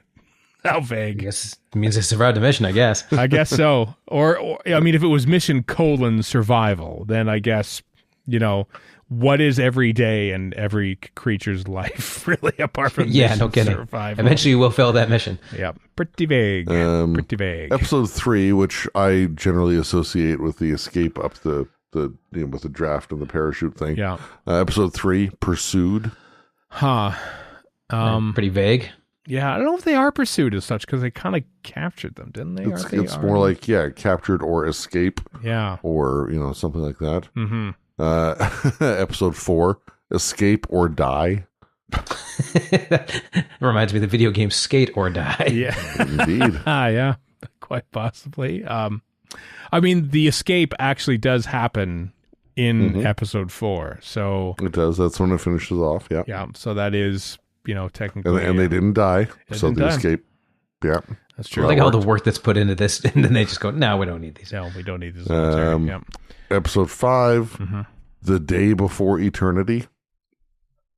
Doesn't seem to apply, but okay. I guess Flight Through Eternity was a episode title for The Chase, as I recall, as well. So I feel like he's even recycling his episode Also, titles now too. That's much more evocative than the Chase deserves. Mm-hmm. And then episode 6, spoiler, is called Victory. Victory. Dun, dun, So dun. I guess he wins. I guess Doctor Who wins. Yeah. Well, I mean, this has nothing to do with the writing per se, but even though the Dalek army that gets flooded out or whatever looks cheap and dumb, somebody had to put all that work in, and I got to say I'm impressed with all the work that was put into it. yeah, I guess so. I don't know how much work Terry Nation puts into script. I mean, No, I'm saying he didn't put any work. No, I'm just saying like somebody had to make all those stupid little models, right? That wasn't you couldn't cut and paste any of that. So well, Yeah, I mean, those are all bespoke as well. The eye plants and the... so I'm just tipping my hat to Well, the effects guys. That's I suppose so. Louis Marks made the Daleks, of course, the toy makers in the big ice Kano scenes, because of just toy Daleks floating around are in no way accurate to the Daleks in question. No, absolutely not. Yeah. But you're not going to get 10,000 of them otherwise. No, that's very true. Or, Very true. 3. There are some very exciting little, like, ideas, though, like the ice volcano and, like, rummaging around, sneaking around Dalek cities and stuff. Like, as with all of Terry Nation stuff, there's always some intrigue and adventure and excitement in there. I find I'm never bored by Terry Nation. Well, you went up on me because I passed out. Were you bored? Were you bored for Yeah, this I was one, pretty Warren? bored. I was less bored with Death of the Daleks, which I've previously slagged off, but it's I'll get to that when we get to it. But yeah. Well, apparently, I guess one of the working titles was Destination Daleks as well. Yeah. So That's what the call. yeah, that's what they're calling. Yep. I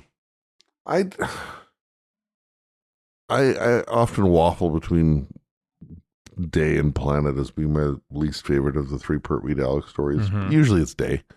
Surprise. Yeah, it's kind of been unacceptable, actually. Your opinion's wrong on this one, Chris, is what we're meaning to Yep. say. But Yeah, of course it is. I don't know. I don't mind Planet. I don't think I really ever have. I think part of it as well is watching it back in the day with no episode 3, and at least initially no knowledge that there was the gap either. mm-hmm. It was still somehow weirdly watchable, despite a massive chunk of it not being there on broadcast. That's probably why it was watchable. Maybe, I don't know.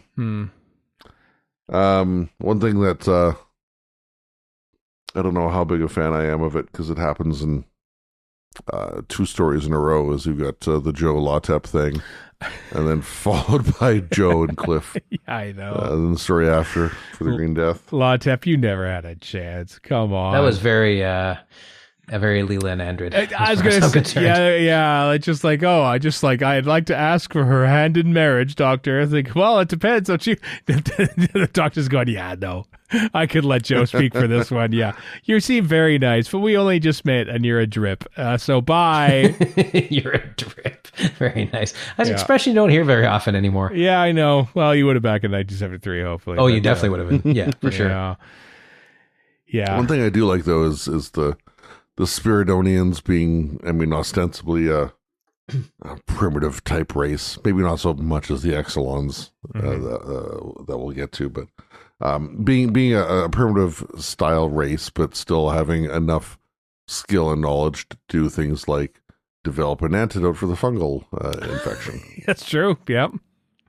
And be invisible, except when death, so it doesn't even come naturally to them. They just, it's something that they've learned how to become, is invisible. I do love how Terry Nation loves a cloak. There's cloaks aplenty in both of these. That's true. Well, I mean, it's easy to cover up invisible creatures. Exactly. Yeah. Obviously, yeah. Yeah. Planet of the Daleks. But yeah, I mean, but there's so many things that just don't work. Or just kind of sit there. Yeah. Yeah, I mean, not least amongst them, as you already touched on, Stephen, the Planet of the Daleks in episode 1 cliffhanger. Oh, it's a Dalek. What? Who knew? Yeah. Always been a disappointment to me, Planet of the Daleks. I like Joe. The best part of it, I think, might be Joe. Yeah, you're probably right. I guess so. The independence and the resourcefulness, and like even when she meets up with the Thals, I mean, they still go off, and she's still left back on her own, and manages and escapes the ship before destruction, and all that kind of stuff. And it's good to see. Not that Nation is famous for writing, poor female characters, right? Or any really female characters. We're not writing female characters full stop for the most part, but it's nice to see Joe given some strength in this. Yeah, she's not having a nervous breakdown like Susan. That's true. Sometimes the tiebreaker for Terry Nation stories will be the direction and the production overall. Like, would the chase have been saved if it was better directed? Probably not. No. And I don't know. I know we're not doing directors, but because of that, I just feel this is probably my least favorite David Maloney directed story. I just find it very static and dull, and the studio was quite clearly about 8 square feet because they don't there's that scene where Lautep and Joe says, "Oh, I hid some Dalek bombs, let's go find them," and they walk literally 2 steps, here they are. Just like, this sucks, come on. And because of the similarities, because it's a Terry Nation story, let's face it, because of the similarities between Planet of the Daleks and Death to the Daleks, I think that for the most part, the direction helps that one more than the direction of Planet of the Daleks.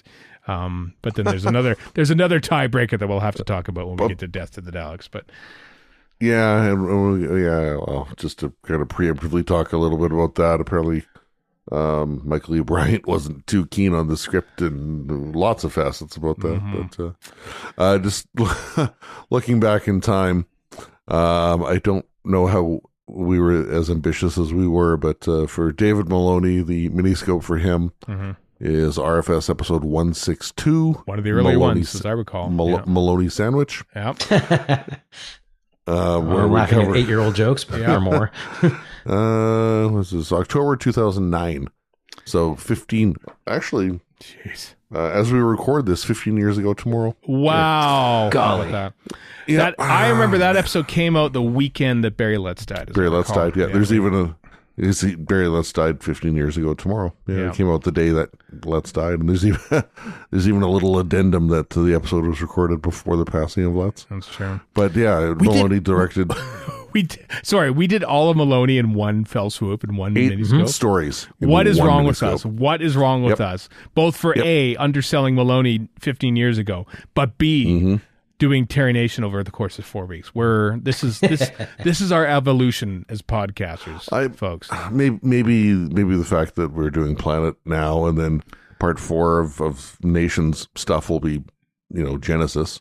So at least we get to revisit a couple of Maloney. That's true. Stories under a different microscope. A much better David Maloney directed story. But before we get to other David Maloney directed Terry Nation written stories, is there anything left to say about nothing springs to mind about the underwhelming Planet of the Daleks for the three of us? Warren, nothing apart from nothing. Chris, you have anything else? I don't know that we really said all that much, to be honest. I feel and neither did Planet of the Daleks. I feel like really. We haven't, but that's kind of it, Warren. Like, I mean, there's what is there to say that we haven't already said when we talk about the Daleks and Dalek Master Plan? Because most of what I want to talk about is either Maloney or just technological limitations. Like for the Plane of Stones, for example, just the cyclotron in the studio for the lighting and stuff. Just, I mean, it just looks so terrible. It just looks so fake. It looks so bad. Not Terry Nation's fault, to be fair. Not Terry Nation's fault. No. So, didn't really bring it up, but yeah. I don't know. It's like I say, I waffle between Day and Planet being my least favorite of the 3 Pertwee stories, because Death, tops, king. Can't wait to talk about this. And I think you should take the lead on that, because it's not mine. Although I'm more favorable than last time. Yeah. I look forward to that in a moment. But yeah, for Planet, I think I've got nothing else, because it just exudes mediocrity in every facet. Yeah, that's a good way of putting it. Yeah. Kind of it is. We didn't try very hard at all. We kind of ran out of gas after Frontier in Space is what it boils down to. Yeah, it feels like, because Terry Nation, just a little bit of the backstory, they brought back the Daleks in Day of the Daleks. It was a last-minute kind of decision. They never checked if they actually had the rights to the Daleks. They didn't, but they sort of hammered out a deal with Terry Nation. Says, okay, tell you what, you come back and write a Dalek story every year. How's that sound?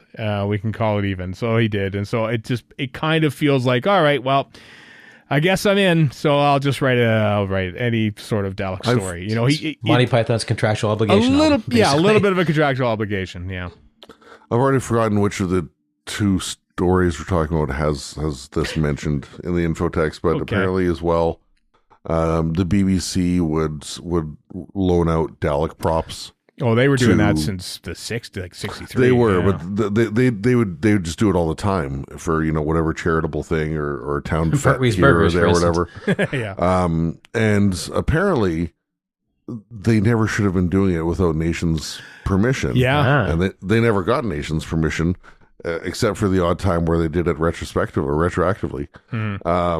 So yeah, if I was Nation, I'd be probably a little pissed, because I suppose so. You should go Harlan Ellison on them, just scream and shout. They're probably not charging much, if anything. And so, I mean, Nation's losing out on money there. Yep. Well, he got his money back, and then some. When he wrote Death of the Daleks, I don't know, not really. I mean, he did buy a pretty big house and did sell his rights and everything, but it was the And he moved to LA and lived there forever. It's not like you're going to get a lot of money from charity functions, which is where the Daleks mostly appeared at. It was like school fates and everything like that. It wasn't like they were opening a Sainsbury's or something like that.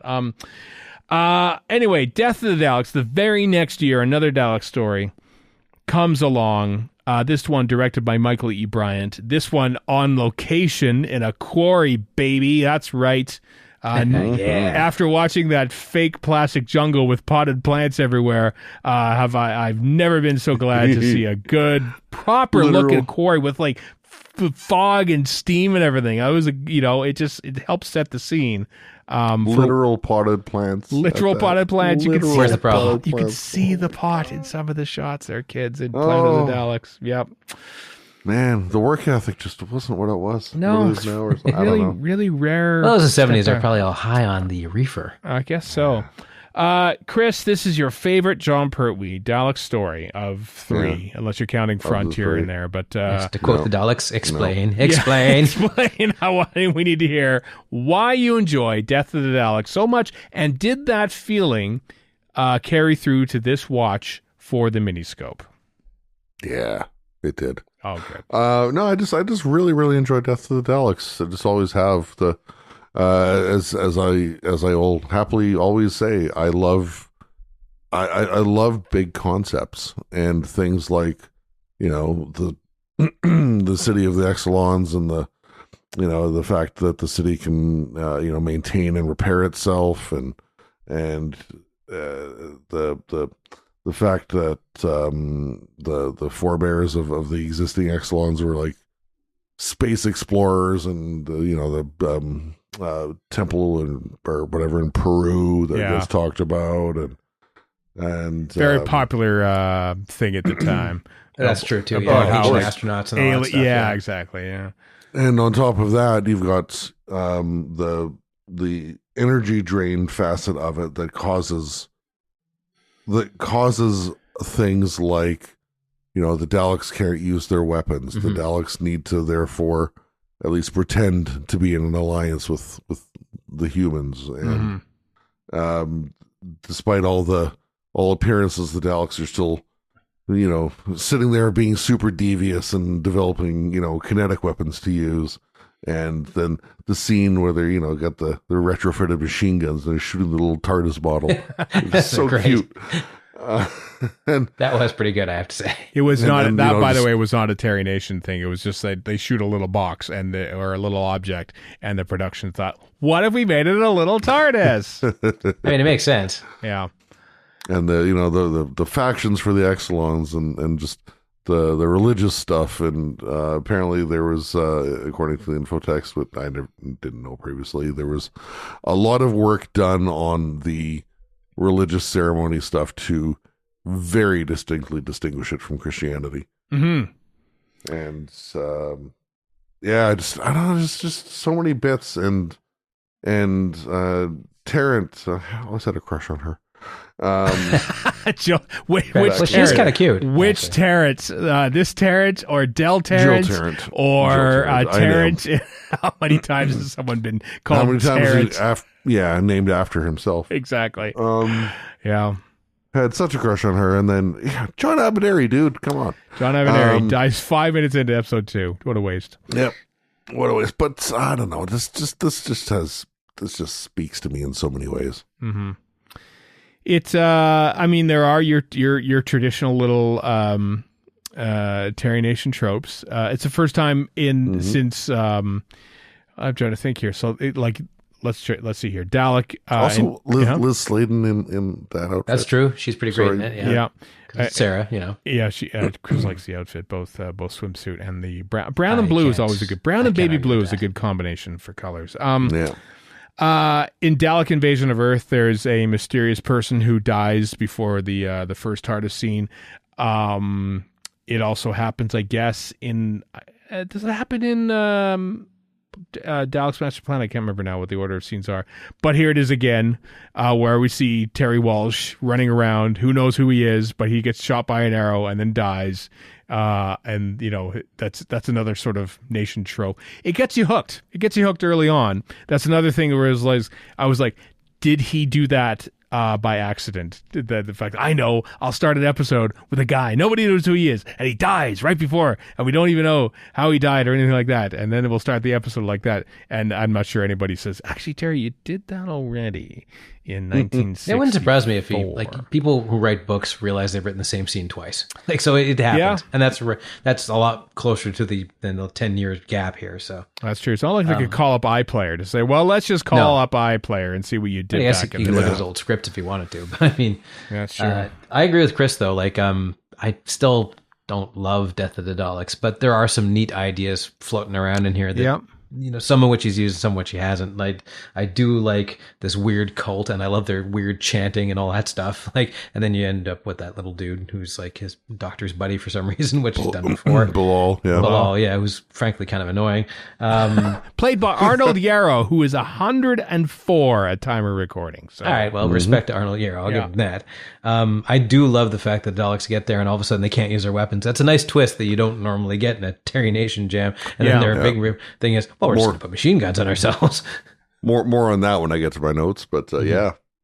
I put a thing on Blue Sky while I was watching it when the Dalek Supreme shows up, and I called it when the regional supervisor makes an unannounced visit to the satellite office.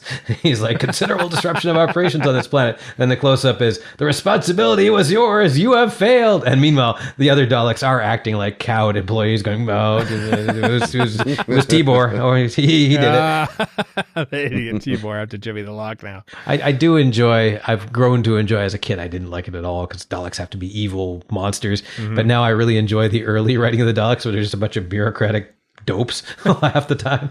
Yeah.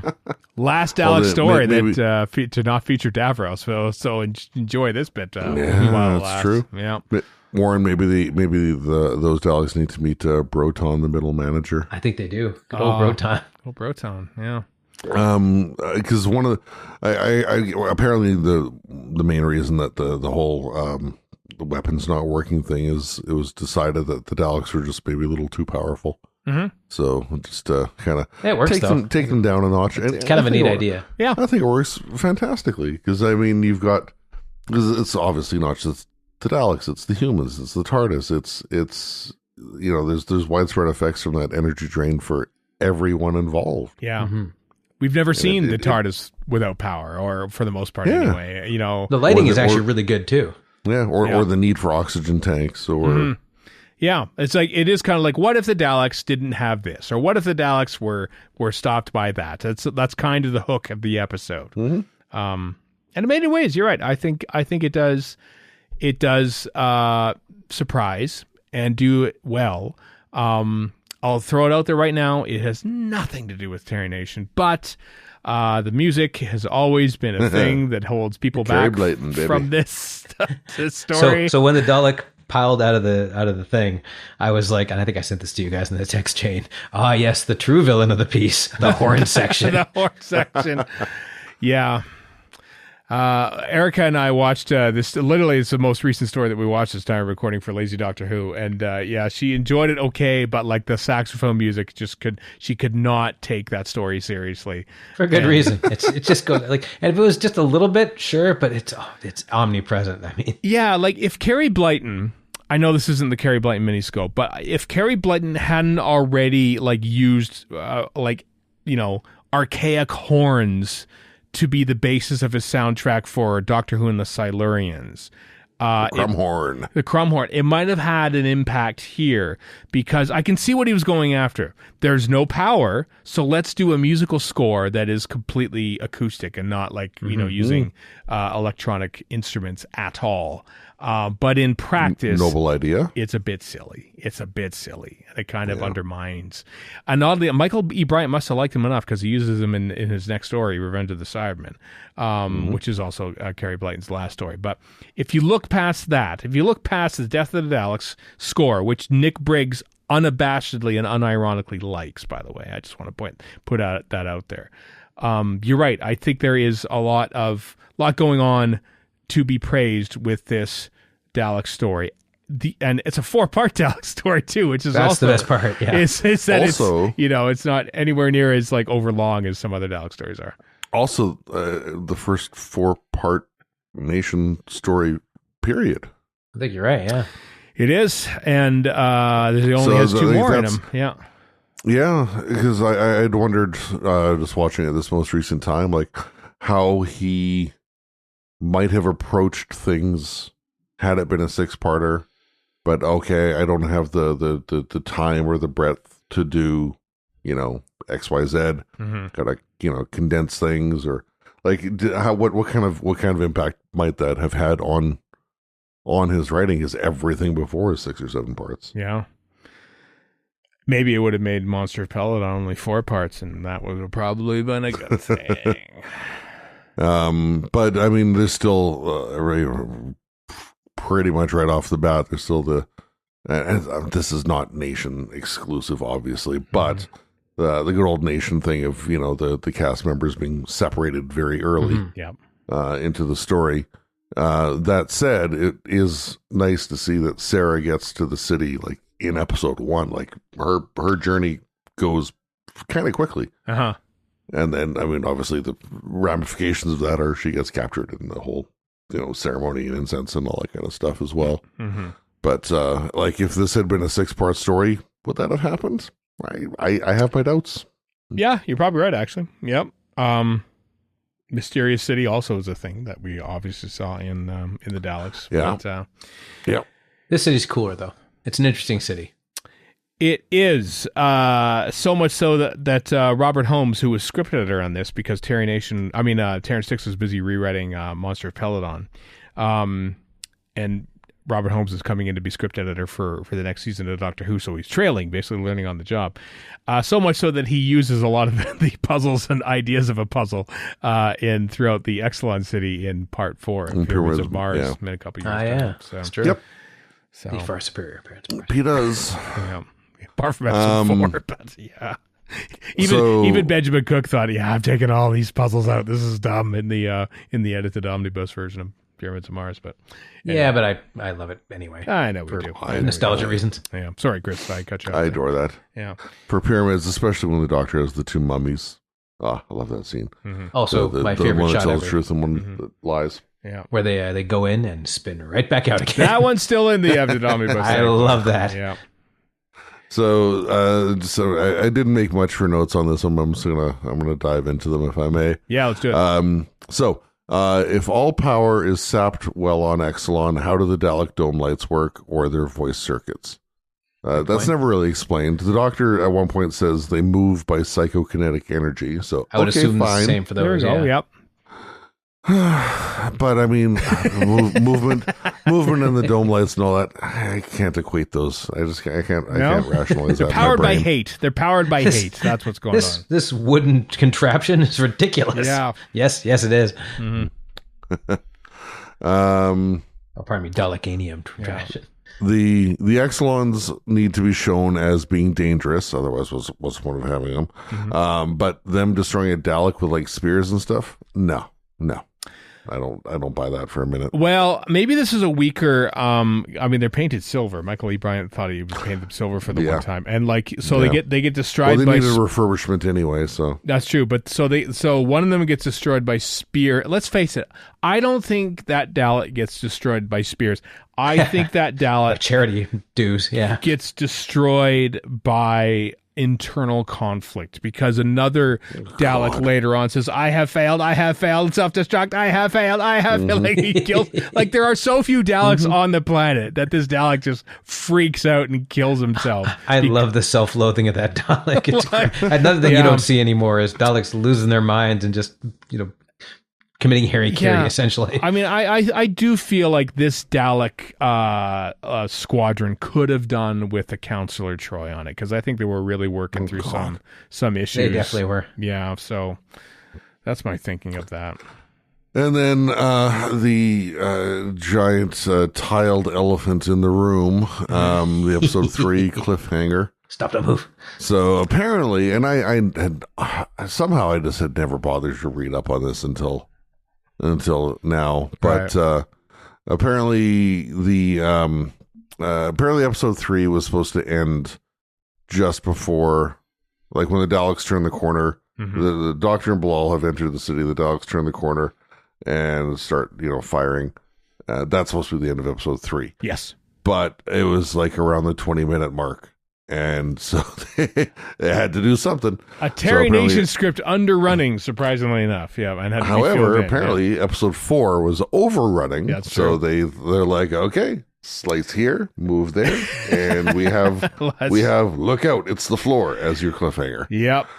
Dudley, can you punch? No, sorry, Carrie Blyton, can you punch that up a little bit? And there's just a big gong that hits, that sort of says this is important.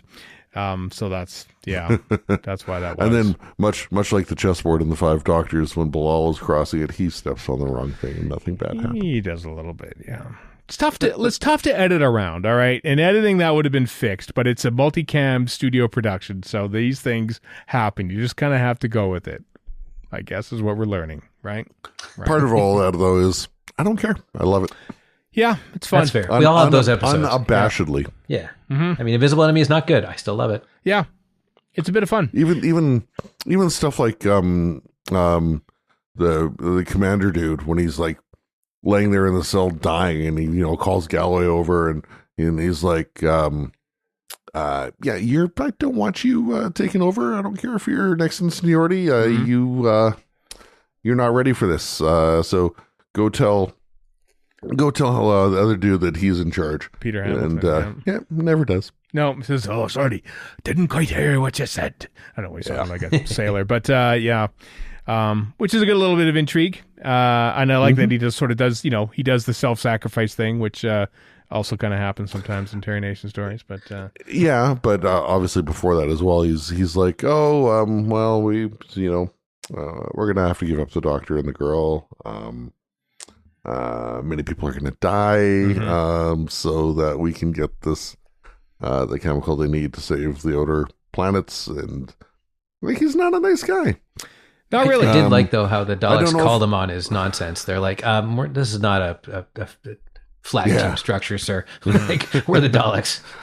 So, I don't know that he necessarily earns any redemption that's presented, but I don't know. It's It's kind of very quickly brushed over. The doctor goes, well, he did his duty, and now you must do yours. It's just like, all right. So much for that. Yeah. But it's a fun story. And it's, you know what? It's also like when the power does come back on, when the beacon gets blown up, like how evocative is it that the sound of the Dalek control room starts up again? It's just like, that's a boom, boom, that's boom, true. boom. I did notice that. Yeah, yes. it's kind of a cool little moment there. Yeah. That's for the real fans there. That's true. The OGs. Those that do remember the Daleks back in 1964 and thinking, wait a second, you're just stealing Chris plot elements. gatekeeps from 1973. Yeah. 74. Oh, well, whatever. Yeah. Well, went out in 74 anyway. But yeah. 73, yeah. But yeah, I don't know. I just, it's just, this is, it's not my favorite Dalek story by any means. That's probably still remembrance, but I adore it so much. Well, that's good, Chris. We should all have our favorite episodes for whatever reasons. So good for you. It's okay because I get to probably just dump on Genesis next time. That's true. That is shocking. I'm not a big fan of that one. Yeah. How dare you? Yeah. So yeah, Terry Nation, on the strength of these two, just says, well, let's throw it in the mixer and see what other kind of tropes that have already done come up for the next Dalek story. But things change. They get handed back. Thinking, why? As Terrence Dix famously said many times, I think you've already sold us this twice and again before, Terry, and I think you might have done it again. So let's change it and go back. And why don't we do the genesis of the Daleks and see how they started?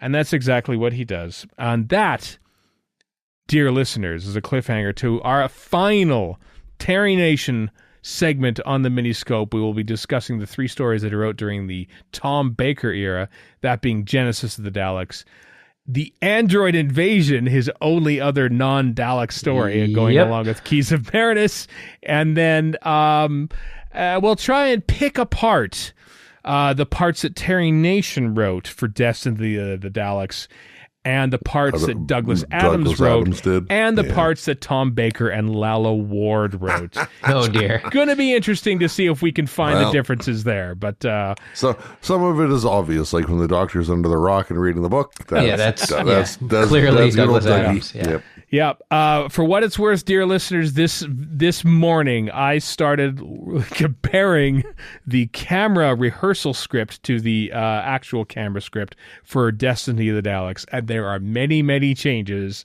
I look forward to continuing my research, and you can hear the results of that research on the next Miniscope for you. Aren't you glad for the PDFs on the Blu-rays? I adore them. Let me tell you, I'm also glad that you're doing this research, and I'm not. I know. Yeah. I live for this, Warren. I live for this. I know you do. I do. So anyway, thanks for joining us for this week. The next Miniscope, we conclude the Terry Nation Miniscope, the epic 4-part Terry Nation, which if we did this 15 years ago, it would be done and dusted already. We would have talked about like 15 Terry Nation stories in one 90-minute episode. But not this time. We have evolved as podcasters, or devolved, depending on your point of view. So until next time, I'm Stephen in Edmonton. We're in Vancouver. And Chris in Edmonton. So long for now.